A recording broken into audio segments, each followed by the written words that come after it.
Hello, welcome back to Englisha. This is doctor जेसिड और ये है हमारी मॉडल वर्ब्स पर एक बर्ड्स आई व्यू वाली छोटी सी वीडियो, जिसमें हम इस वीडियो में मैं आपको सारी मॉडल वर्ब जो भी हम इंग्लिश में यूज़ करते हैं और एक एक लाइन में सबकी डेफिनेशंस, यानी कि आप अगर इस छोटी सी वीडियो को देख लेंगे तो उसके बाद आपको आइडिया हो जाएगा कि आखिर मॉडल वर्ब क्या होती हैं और वो इतनी इंपॉर्टेंट क्यों हैं। तो गाइस, सबसे पहले मैं आपको बता देना चाहता हूं कि मॉडल वर्ब क्या होती हैं, उसके बाद हम बात करेंगे वो कौन कौन सी हैं और उनकी इंपॉर्टेंस और यूजेज क्या है। मॉडल वर्ब्स, इनको मॉडल वर्ब्स इसलिए कहा जाता है क्योंकि इनमें कोई बदलाव नहीं होता है। टेंस में जिस तरह बाकी वर्ब्स में टेंस के हिसाब से बदलाव हो जाता है, जैसे फॉर एग्जांपल मैं आपको बताता हूं, जैसे कि एक सिंपल वर्ब लेते हैं हम, राइट। राइट का मतलब होता है लिखना, लेकिन टेंस के हिसाब से राइट रोट भी बन जाता है, रिटिन भी बन जाता है, राइटिंग भी बन जाता है, यानी इसकी अलग अलग फॉर्म होती हैं। लेकिन मॉडल वर्ब्स वो होती हैं जिनमें कोई चेंज टेंस के हिसाब से या किसी भी हिसाब से नहीं होता है, यानी उनकी फॉर्म एकदम फिक्स होती है। तो ये तो हुई मॉडल वर्ब की डेफिनेशन। अब हम देखते हैं इंग्लिश में कितनी मॉडल वर्ब्स होती हैं, उसके बाद हम देखेंगे कि वो इंपॉर्टेंट क्यों है और उसके बाद उनका यूजेज क्या है।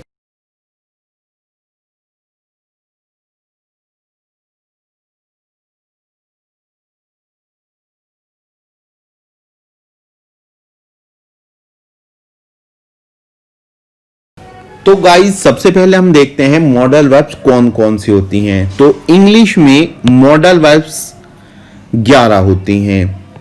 Will, would, shall, should, can, could, may, might, must, ought to और हैड बेटर। तो ये 11 मॉडल वर्ब्स इंग्लिश में होती हैं। इसके अलावा डेयर और नीड को भी कहते हैं, लेकिन वो उस हिसाब से मॉडल वर्ब्स नहीं है, तो हम इसमें सिर्फ 11 इनको ही इंक्लूड करेंगे। अब हम देखते हैं कि आखिर ये इंपॉर्टेंट क्यों है, इसके बारे में हम बात करते हैं। ये इंपॉर्टेंट इसलिए है क्योंकि बहुत सारे सेंटेंसेस ऐसे होते हैं कि टेंस का उनमें कोई इस्तेमाल नहीं होता है। जैसे, क्या तुम मुझे एक कहानी सुना सकते हो, तुम्हें अच्छे काम करने चाहिए।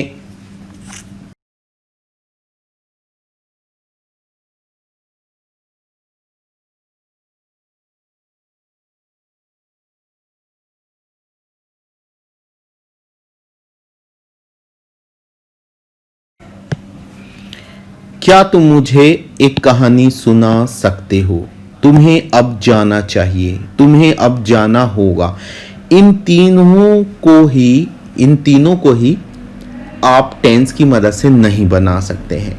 इसके अलावा मैं आपको एक बात और बता दूं, जो हिंदी स्पीकर्स होते हैं उनको मॉडल वर्ब्स को समझने में थोड़ी परेशानी आती है, और उसकी एक वजह यह है कि हिंदी में मॉडल वर्ब्स की संख्या कम है। हिंदी में हम चाहिए, सकता है, सकना और गागीगे ये मॉडल वर्ब्स के तौर पर इस्तेमाल कर सकते हैं। इसके अलावा अगर हमें कहीं मॉडल वर्ब वाला सेंस यूज करना होता है तो हम वर्ब की जो बेयर फॉर्म है, यानी कि जाओ, लिखो, इस टाइप की जो फॉर्म है वो इस्तेमाल करते हैं। इसलिए हिंदी भाषियों को मॉडल वर्ब्स इंग्लिश की सारी समझ में आना थोड़ा मुश्किल लगता है, लेकिन ये बहुत आसान है। इसीलिए मैंने आपके लिए इंट्रोडक्टरी वीडियो बनाई है। इस वीडियो में मैं आपको बस मॉडल वर्ब की सुपरफिशियल जानकारी दूंगा, उसके बाद हम हर मॉडल वर्ब को डिटेल में कवर करेंगे। अब मैं आपको बताऊंगा कि ये जो 11 मॉडल वर्ब लिखी है मैंने आपके सामने, इनको आप एक एक लाइन में कैसे एक्सप्लेन कर सकते हैं। आइए देखते हैं।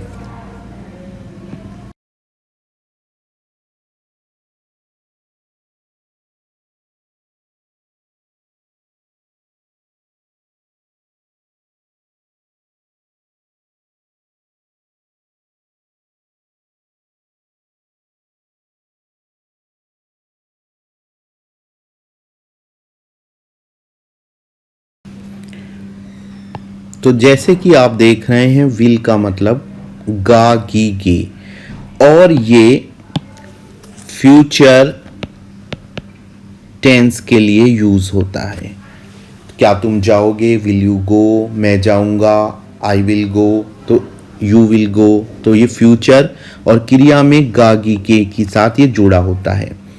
शैल, शैल विल का ही एक रूप है, और अब ज़्यादा इस रूल का ये ज़्यादा रूल नहीं रह गया है, लेकिन फिर भी क्लासेस में पढ़ाया जाता है कि फर्स्ट पर्सन यानी आई और वी के साथ फ्यूचर टेंस में विल की जगह शैल यूज होता है।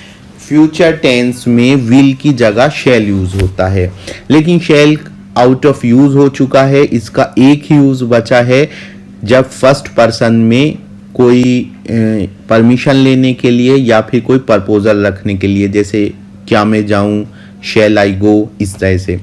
वुड का मतलब होता है पास्ट में विल, यानी जहां पे विल होगा। अगर आप पास्ट की बात कर रहे हैं और पास्ट में फ्यूचर बता रहे हैं, याद रखना पास्ट में फ्यूचर ना कि पास्ट। अगर आप भूतकाल में बात कर रहे हैं तो विल की जगह वुड यूज होगा। और इसके अलावा इसका एक दूसरा मतलब मैं अपने स्टूडेंट्स को बताया करता हूं कि अगर आपको वुड को और अच्छे से समझना है तो आप इसको ऐसे भी समझ सकते हैं, जैसे शायद प्लस विल। जैसे I will give you a pen, मैं तुम्हें एक पेन दूंगा। I would give you a pen, इसका मतलब होगा शायद मैं तुम्हें एक पेन दूंगा, यानी झिझक के भाव के साथ। वैसे वुड के मैंने अलग से सारे प्रयोगों पर, सारे यूजेज पर एक वीडियो बनाई, आप वो जरूर देखिएगा। शुड का मतलब चाहिए होता है, ये बहुत सिंपल है। कैन का मतलब सकना, यू कैन गो।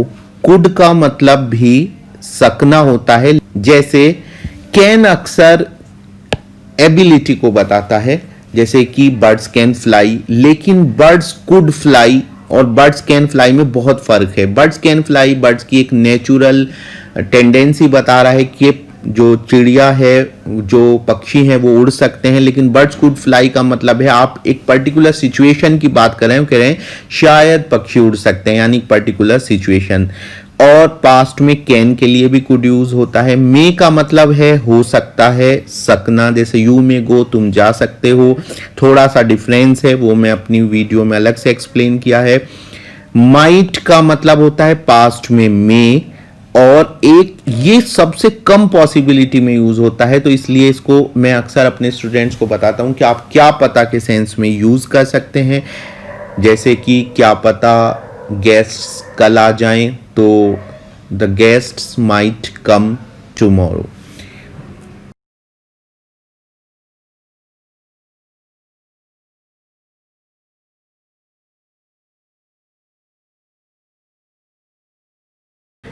मस्ट एक बहुत इंपॉर्टेंट मॉडल वर्ब है, जिसका मतलब होता है ना होगा, ना है, ना था, यानी क्रिया में हिंदी में ना होगा। जैसे तुम्हें जाना होगा, यू मस्ट गो, तुम्हें जाना है, यू मस्ट गो, तुम्हें जाना था, लेकिन पास्ट में फ्यूचर या प्रेजेंट ही होना चाहिए, तो उसमें यू मस्ट गो। आप ऐसे नहीं कह सकते, पास्ट की किसी बात के लिए आप इसको नहीं इस्तेमाल कर सकते। अगर आप पास्ट में फ्यूचर, जैसे कि आप कह रहे हैं पास्ट के रिफरेंस से कह रहे हैं कि तुम्हें कल दिल्ली जाना था, तो यू मस्ट गो, इस तरह से आपको कहना है। लेकिन ये थोड़ा कॉम्प्लिकेटेड हो जाएगा अगर आपके लिए, तो आप इसको कुछ टाइम के लिए भूल सकते हैं।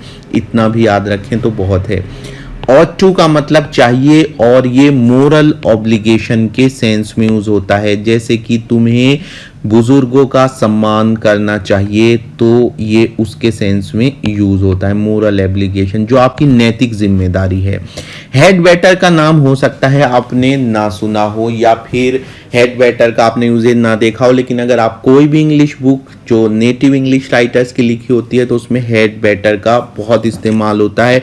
अक्सर ये अपनी शॉर्ट फॉर्म बेटर या सिंपली बेटर के में लिखा होता है। इसका मतलब होता है अच्छा होगा कि, जैसे कि you had better go now, तो अब तुम अच्छा होगा कि अब तुम जाओ। तो आपने देखा कि ये इंग्लिश की 11 मॉडल वर्ब्स होती हैं। इसमें मैंने आपको इनका एक ब्रीफ ओवरव्यू दिया है, और मेरी हर मॉडल वर्ब के ऊपर सेपरेट वीडियो है, तो आप वो देखें। अगर आपको मॉडल वर्ब से रिलेटेड क्वेश्चंस हैं आपके मन में कुछ, या मॉडल वर्ब से रिलेटेड कोई प्रश्न आपको नहीं समझ में आ रहा है, कुछ सेंटेंस नहीं समझ में आ रहा है, तो आप वो कमेंट सेक्शन में पूछ सकते हैं। गाइज, मेरी ये वीडियो आपको कैसी लगी, अच्छी लगी तो लाइक और शेयर कीजिए, हमारा चैनल सब्सक्राइब कीजिए। अगर आपके व्हाट्सएप ग्रुप हैं जो कि स्टूडेंट्स के लिए बने हुए हैं तो आप उनमें शेयर कर सकते हैं। हमारा फेसबुक पेज जिसका लिंक डिस्क्रिप्शन बॉक्स में दिया गया है, आप वो भी विजिट कीजिए। हमारी वेबसाइट english.com भी विजिट कीजिए। मिलते हैं नेक्स्ट वीडियो में। Thank you very much.